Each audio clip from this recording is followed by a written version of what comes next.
20 minutes na. Nakapag-film.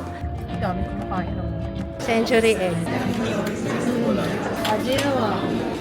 Kumikindat pa. No contact sa family. You choose yourself. Hindi mo na mababago. To break the cycle, feeling ko mas makikilala niyo na ako as me. This is my family. Good morning, guys! Hindi ko na maalala yung last time na naghawak ako nitong camera. Sabi ko, trigger ko every Monday. Kaso, today is Monday. Pero nung weekend, iba yung pakiramdam ko. Ito na naman kasi may changes na naman naganap sa gamot ko. Kaya pagpasensyaan nyo na. Okay! So, I'm back. Importante, we're fighting. We're fighting. Kahit na struggle talaga. Lalo na kapag may adjustment sa gamot. Struggle talaga. Kasi parang nag-iiba yung mental state, ganon, kapag kaya pagpasensyahan niya, ito sinishare ko, not to explain myself, para at least aware kayo kung ano yung pinagdadaanan ng mga friends nyo, or ng kamag-anak nyo, or kung sino man, or your loved ones, na undergoing therapy, undergoing medication sa mental health. At least aware kayo kung ano yung mga nangyayari, kasi may mga days talaga na halos hindi ko ma-explain kung ma-describe ko anong klase yung mga araw kapag sobrang down ako. Tapos, sobrang down, tapos ang anxiety malala, ganun. So, ganun lang naman pag medyo konting adjustments, but it's okay as long as you keep surviving, okay? Basta yun ang pinaka-importante sa lahat. Ayun. Today is Monday and trigger talaga yan. Yun, usually, pag Monday, dun ako nakaka-feel ng intense na anxiety. Pero I'm trying my best na eto, kagaya niyan, hawakan mo yung camera. Gusto kong palitan yung mindset na yun na every Monday is very hectic para sa akin. Para ang daming pressure kasi for me. Parang ganun eh. Ganun ang nasa isip ko. Kaya sabi ko, hindi, hawakan ko yung camera. At least, isa-share ko sa inyo kung anong thought process ko, ganyan. Pero hopefully, mawala yung ganong ano. Kasi marami akong kwento sa inyo. Wait lang, let me wash my face. Mag-treadmill tayo. Nanganak na si Ba last week. Yun ang pinagkabisihan namin. Actually, mostly si Papa. Kasi si Papa talaga yung nagpapadede. Kasi meron palang ganong aso nung si Ba. Wala siyang maternal instinct. Inaamoy lang niya yung mga anak niya ni hindi niya dididilaan, hindi niya nilalapitan. Which is weird. Ang weird kasi sabi ko sa lahat ng nagkaroon kami ng aso, wala kaming ganyang naging aso. Kahit si Kids. Pero si Ba, grabe talaga, hindi niya inaalagaan. Kaya si Papa ang mostly nagpapadede. Siya talaga nagpapadede. Tapos ginaguide lang namin yung mga tuta para mag-latch. Tapos matutulog si Ba. Pero hindi siya yung mag-stay talaga. Tsaka, basta parang wala. Weird nga eh. So, yun nga, dahil sa problema namin na yun, namatayan kami ng dalawa dahil doon. Daw meron naman kaming heat. Yun, ang tawag doon, yung parang grow light. Yun, meron kaming grow light. Tapos, pinapadede ni Papa lagi. Talagang bantay sarado. Nasa loob na nga ng bahay. Nandun sila nakapwesto sa dining. Yung isa, dinala namin ulit sa vet. Ang sabi is, hypothermia, nagka-hypothermia, tapos pag uwi dito, akala ko okay na, kasi medyo umiiyak na. Tapos yun, maya-maya sabi ni Papa, nagsuka na ng dugo, ganun. Hanggang sa, tinatry niya yung CPR, madam. Cannot be na talaga. So, ilan na lang yung natira dito, 3 na lang, out of 6. Pero yung isa, kasi pagkapanganak pa lang ni Britney, namatay na talaga. Tapos yung dalawa yung namatay dito, na mahina. Tsaka ang hirap talaga kapag kayong nanay hindi kasi kailangan siya yung magdidila. Di ba nahidila-dilaan yung mga tuta, ganyan. So sad. Kaya yun, nakawa rin ako kay Papa Kids kasi alam ko kasi yung effort niya. Tapos parang nanlulumo siya every time na may nangyari. Kaya sabi ko nga, it's okay, Papa. Anyway, so that's yun yung update kay Ba. Tara na, workout na tayo. Tapos alam nyo ba, mula nung holiday, Diyos ko po yun, tiyan ko. Ang laki ng tiyan ko. Tingnan nyo naman. Oh. Ang laki talaga. Ang hirap na niya. In fairness bagong gising pa ako nito. Kasi tingnan nyo, makikita nyo naman yung layers. Pero okay lang, that's life. Masarap talaga kumain mo. Wala tayong magagawa doon. Ito na lang yung magagawa natin, mag-workout, gumalaw-galaw. And the weather is not helping. Ang lamig, no? Sarap magtutulog, ang lamig kasi. Sana ganito lagi yung weather sa Pilipinas. Sana. Wish ko lang. By the way, maraming salamat sa Balatro. Sino naglalaro ng Balatro sa inyo? Alam niyo yun ang pinagkakabalaan ko ngayon. Yes. My brain is rotting sa Balatro. Tapos maalala ko, pwede pala ako magbalatro habang nagte-treadmill. O diba? Para makaisang oras ako. Ang dami nagtatanong kung saan namin nabili itong treadmill. Sa Power Store, kaso parang wala na sila sa Shopee tsaka sa Lazada. Heavy duty kasi talaga to. Tsaka ilang taon na to sa amin. Tagal na, 2020, 5 years? Kailan ba to? 2020, 2021? I can't remember. Pero basta mga ganun. Ang ganda niya, no? Pang heavy duty talaga siya. Pang running, ganyan. Yung mga nakikita niyo sa gym, parang ganitong level yun eh. Kaya medyo mahal to, 70 plus. Yun, ang wish namin sana tumagal pa siya kasi yung pinagbilhan namin wala na. Kaya hindi ko alam kung paano warranty nito. Pero ang tagal na kasi 5 years na rin.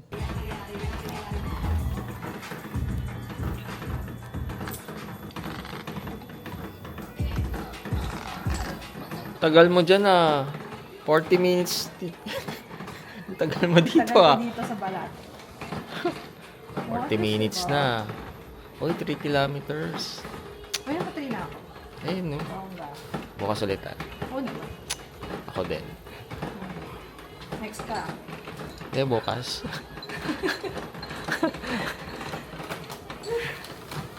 Wow, worth that. Bilis ako para sa'yo. Wow. Wow. Oh. Tapos na ako.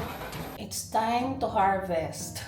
Ang dami kong blackheads, whiteheads. At least once a week, pwedeng gumamit nito. Ito yung Ilso na gawan ko ng video.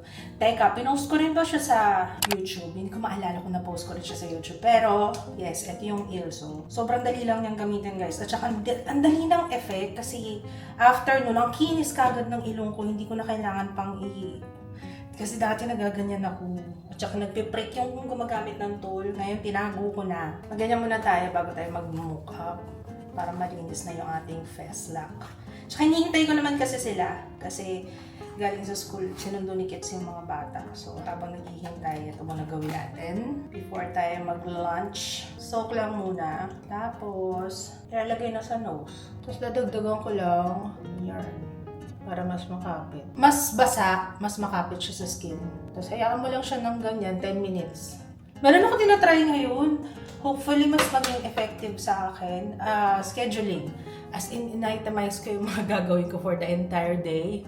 Kahit yung simpleng paliliko na naka-schedule. Tingnan natin kung mas effective. Tinatry ko lang naman para ma-push ako na, ay, teka, may gagawin ako. Ganito, ganyan.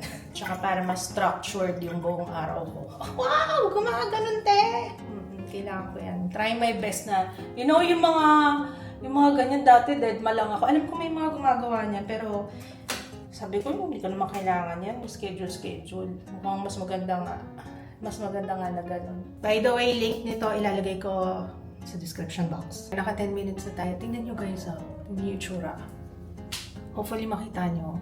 Habang, ayan o, nag-aangatan. Nakita niyo yung mga puti-puti? Yan yun. Tapos, isi-scrape ko lang siya. Like that. Ayan o, yung puti na yan.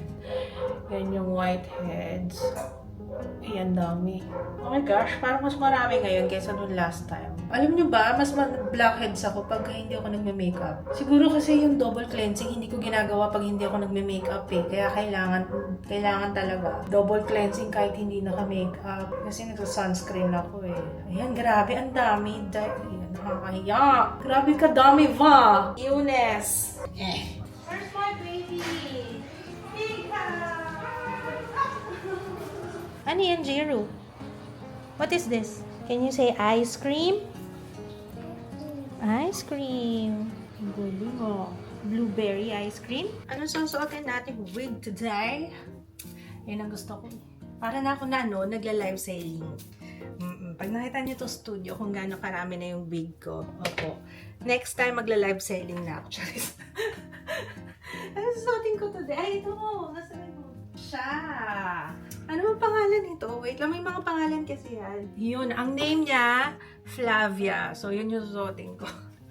si Flavia. Tapos yung lalagyan ng wig, sa Shopee ko din binili. Lalagay ko yung link sa description box.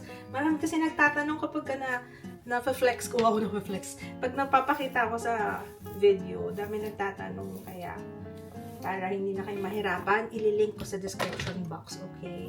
So, ito si Flavia. Wala siyang bangs. Meron, pero, teka, pakita ko sa inyo. So, lalagay ko muna itong headband. Ito ay para secure. Masikip to sa umpisa, kaya kailangan paanahin nyo siya. Yung i-stretch kasi masakit. Tapos, saka ko, yan, magkaka. Kaya gusto ko nakawig, lalo na kalbo ko. Hindi na nga eh, haba na nga ng buko eh. Ang dali niya, Jai. Basta ang dali-dali niya talaga.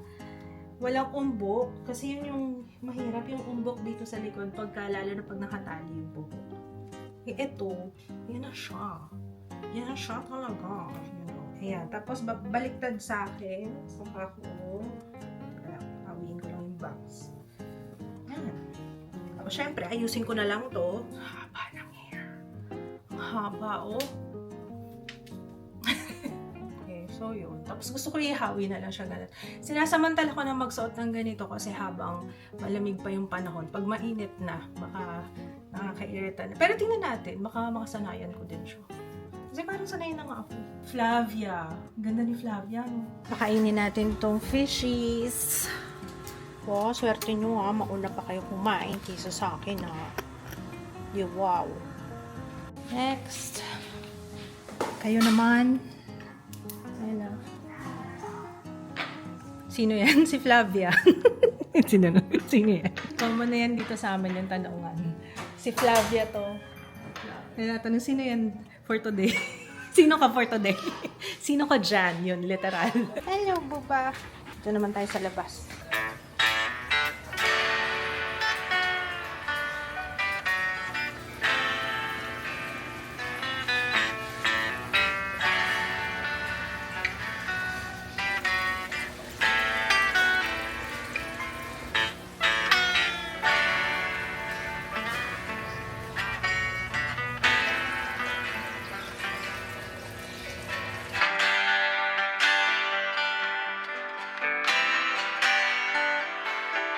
Yung anak namin, guys. Hindi ko alam kung anong trip niya.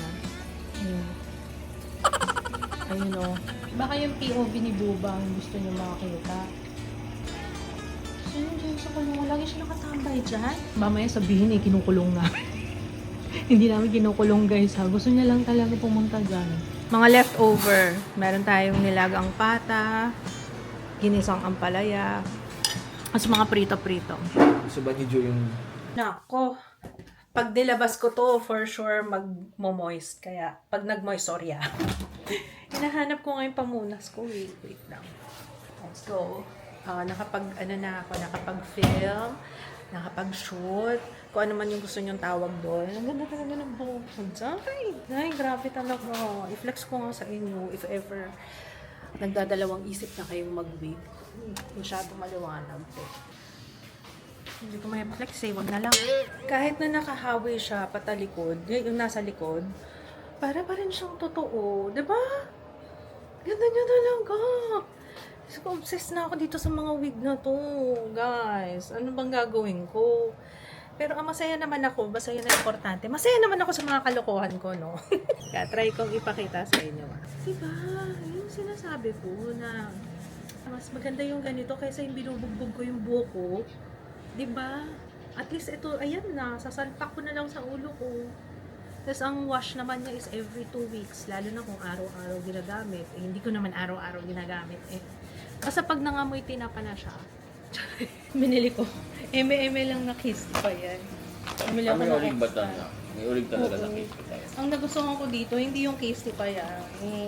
Baka sabihin nyo, nagpo-promote ako ng Japex. Yung box lang naman yan. Ito yung mas makapal para kay Ju. Kasi si Ju, kinakagat na. Ayan. Makapal na case. Kaya yan. Sana mas okay sa kanya. Hindi, pero ngayon okay pa yung binili ko kasi. Pareho nung ganito. May nahanap akong mas mura. Kasi nga diba nag-upgrade si Jaya. So parang pinalitan yung phone naman ni Ju.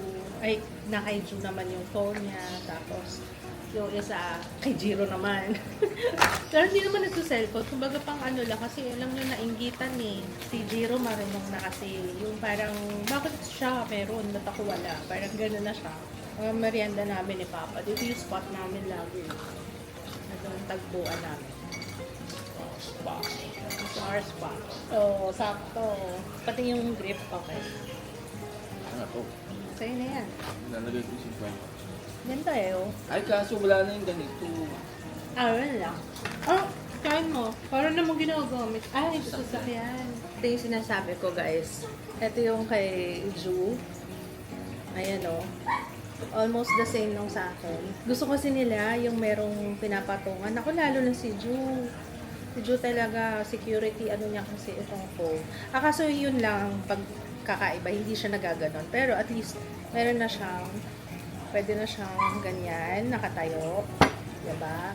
Pwede na rin siya na nakatagilid, ganyan. Tsaka ang ganda niya, oh. Ganda na itsura. Lalagay kayo link sa description box, guys. Kung naghahanap kayo ng ganito.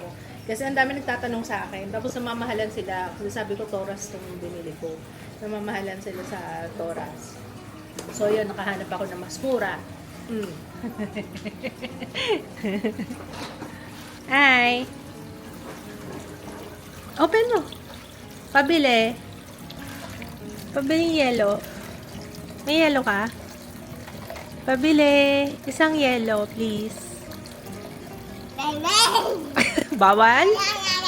Ano sabi niya? Bawal? No? Ay, oh, grabe, sungit. Sino ba ito umaamoy-amoy sa pet ko? Sino ba ito? Pet? Ito, nagpapapet yan eh, lalo na to. Oh. Oo, nagpapapet yan eh. Oo, lapit na lapit sa kamay ko eh. Ayun na naman, oh, so cute. Lumalapit. Lumalapit. Oh, yun oh. Yung dalawa. Oh. Ang cute. Ang cute na no. Oh, hi. Na nga, bigyan ko na nga kayo ng food. Wow, strong! Na-excite na to. Sabi ko, alis tayo eh.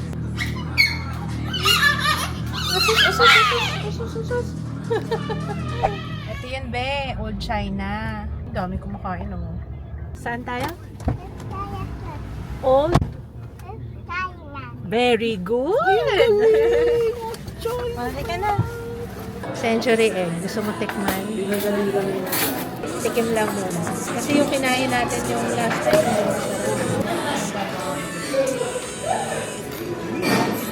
Sarap to. Sarap.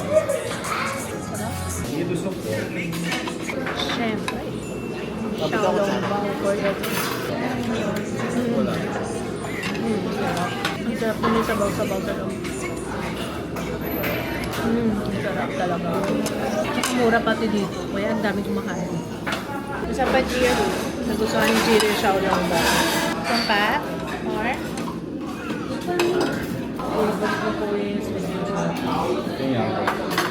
Jiro!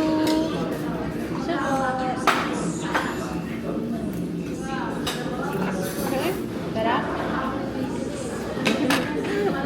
Sarap ano? Ang galuman. Yung century tuna sasabihin ko. Yung century egg. Ang sarap niya kasama ng nido soup. Ang sarap, grabe. Ito yung favorite namin dito. Kaso fried na siya ngayon, no? Hindi na siya steam. Let's eat. May ginagawa yung batang yun. Nag-guide siya ng mga lumalabas. Ang bantay talaga siya. Guard, dito ka lang, guard. Dito ka. Pakaalis na lang, kakaura pa. Kumikindot pa. Oo. O, diyan ka muna guard. Ikaw muna mag-guard. Ang boto. We're home. Kanina ako nakwento ko pala sa inyo. Si Jir nakakatawa kasi para siyang gwardiya doon. Nag-guide siya ng mga lumalabas as in nakaganon. Kung saan daw labasan.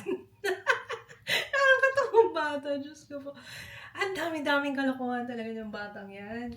At saka, oh my gosh, 3 years old. Kakatigas na ang ulo. Talagang pinupush na talaga kami sa limit talaga. Ibang level talaga siya ngayon. Pero normal yan, ganyan talaga ang edad. Miss din natin yung ganyan kapag ka medyo malaki-laki na siya. So, ayun.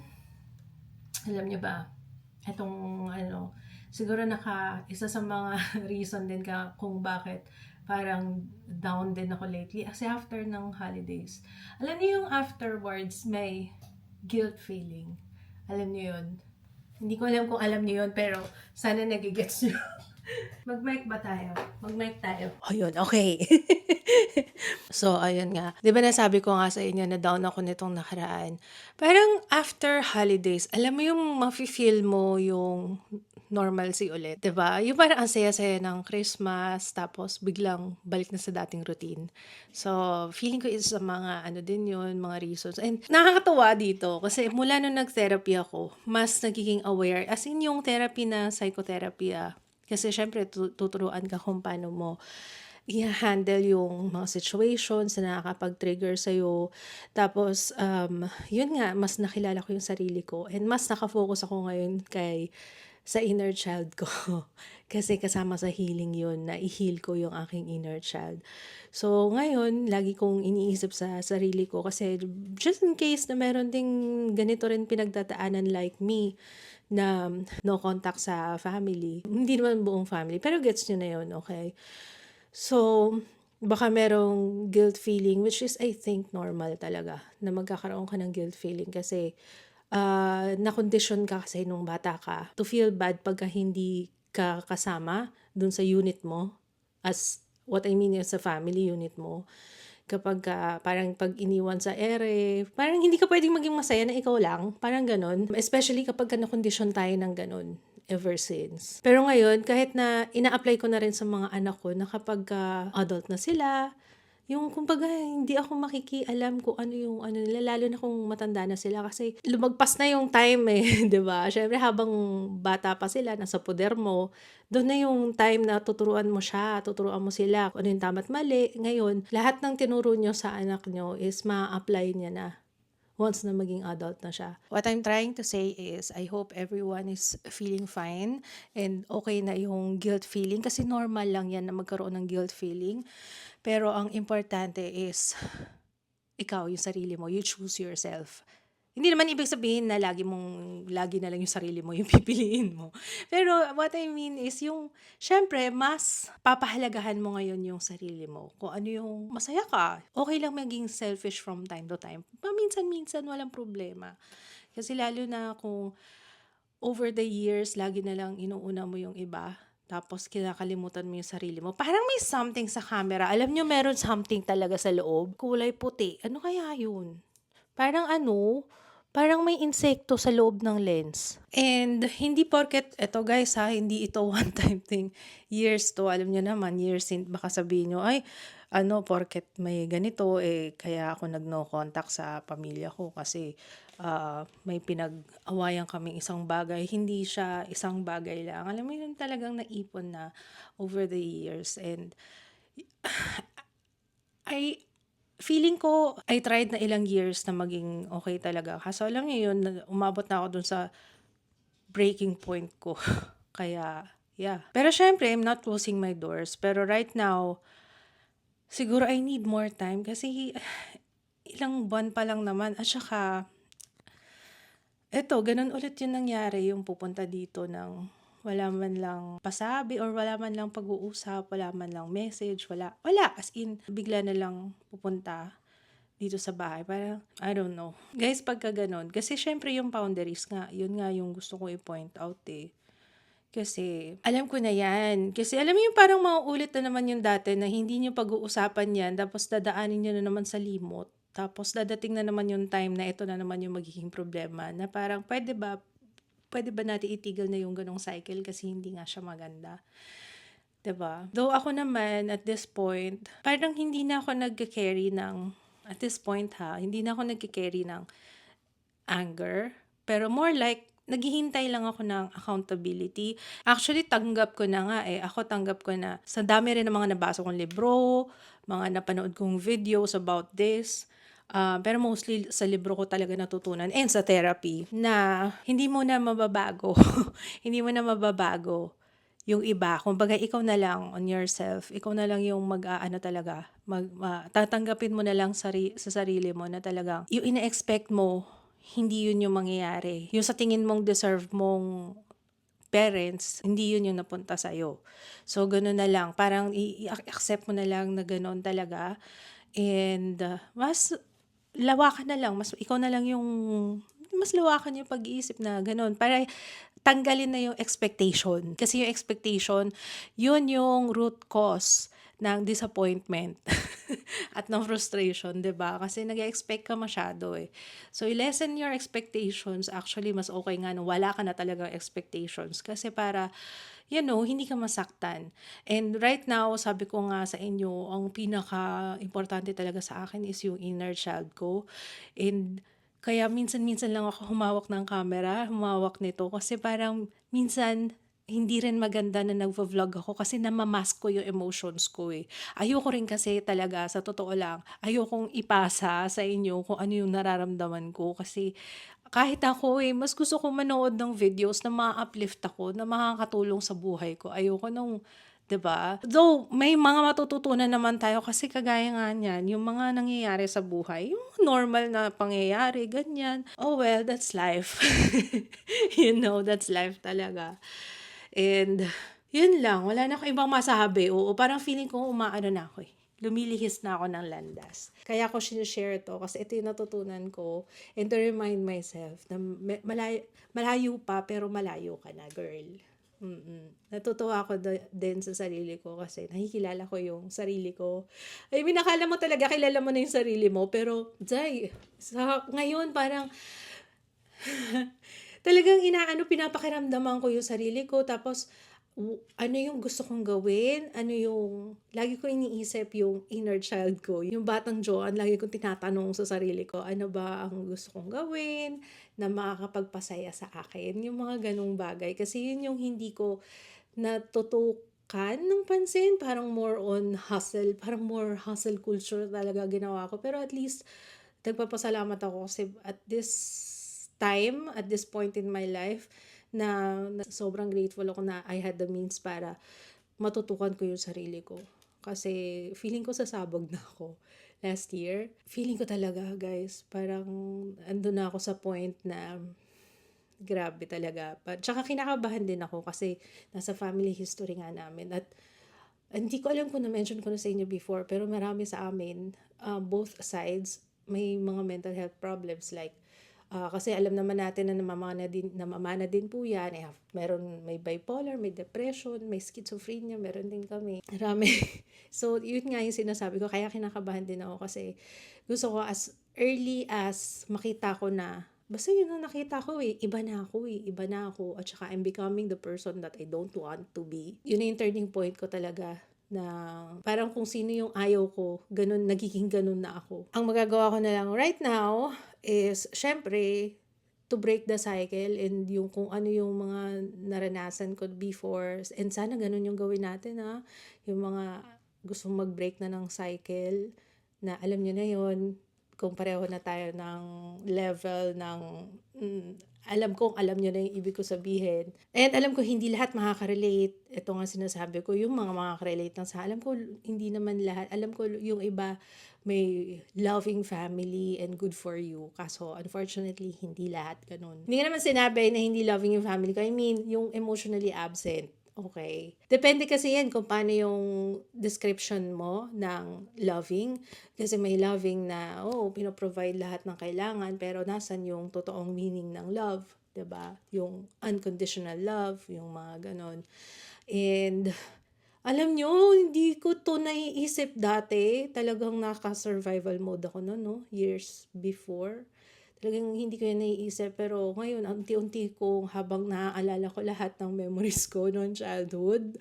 Saka ko lang, alam niyo yun, napagtatanto na, Oo nga, no, lalo na ngayon na nakukompare ko kasi nanay na ako. Parang nare-realize ko na, ay, oo nga no, bakit ganun yung nangyari sa akin? Wala na tayong magagawa, past is past. Ang magagawa na lang natin ngayon is moving forward, ano yung gusto nating dalhin. Kasi hindi naman lahat hindi maganda, 'di ba? So, hindi naman lahat na nanggaling na natutunan natin within our family hindi maganda. Meron din namang mga magaganda. So, yung mga magaganda, yun yung ipapasa natin sa family natin na ginawa. And yung mga pangit, syempre, hanggang doon na lang yun. Kaya nga, 'di ba? Ika-cut natin yung cycle na ganun.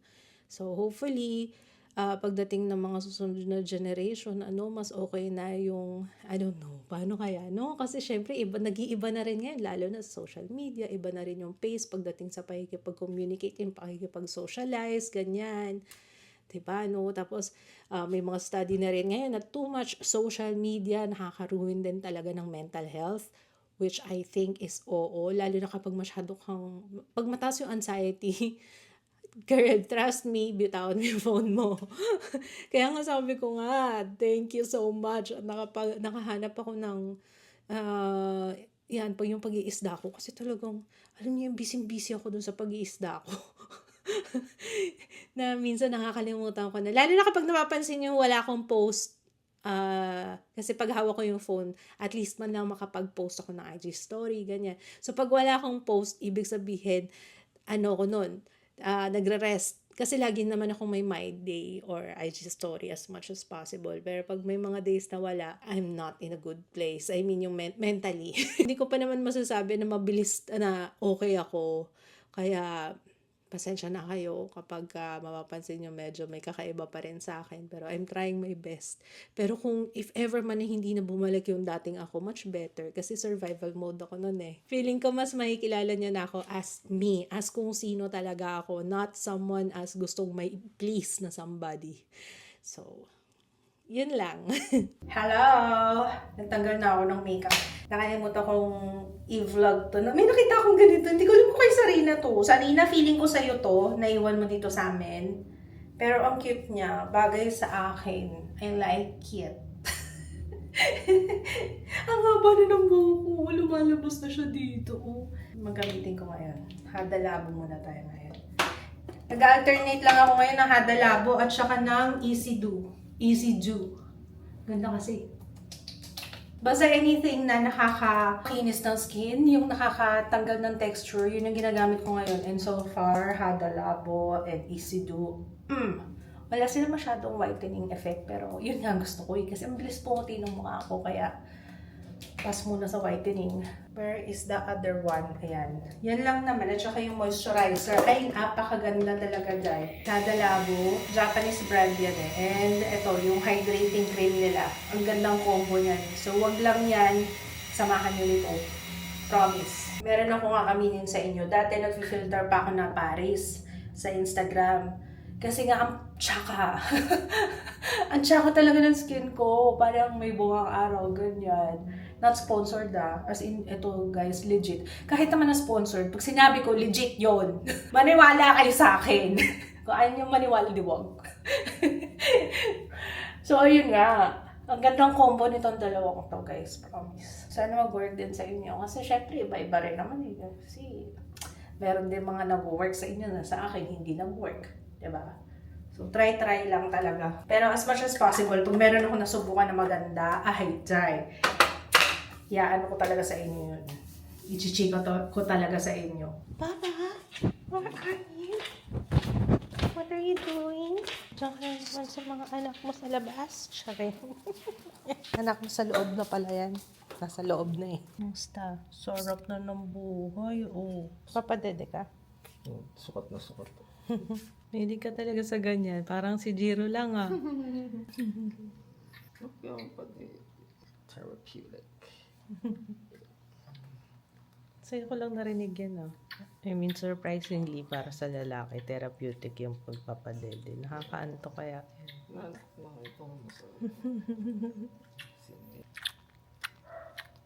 Tama ba yan? Yun ba sabi nung vet? Saan naka-flat sila? Naka-flat. Parang yung pag nagdedede din sila sa nanay. Oo, tama. Very lang siya dyan. Ganda ng church. Oh, taray nga. Sino tong fresh na fresh na? Ayun yung bago namin turtle. 2026